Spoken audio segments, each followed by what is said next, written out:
سيد الاستغفار.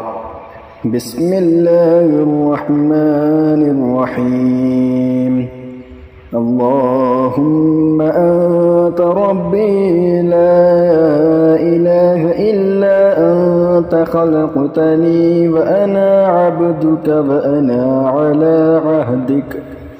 وأنا على عهدك ووعدك ما استطعت. أعوذ بك من شر ما صنعت.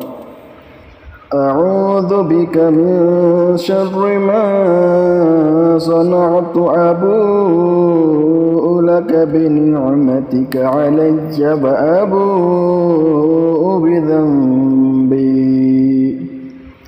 وأبوء بذنبي فاغفر لي ذنوبي فإنه لا يغفر الذنوب إلا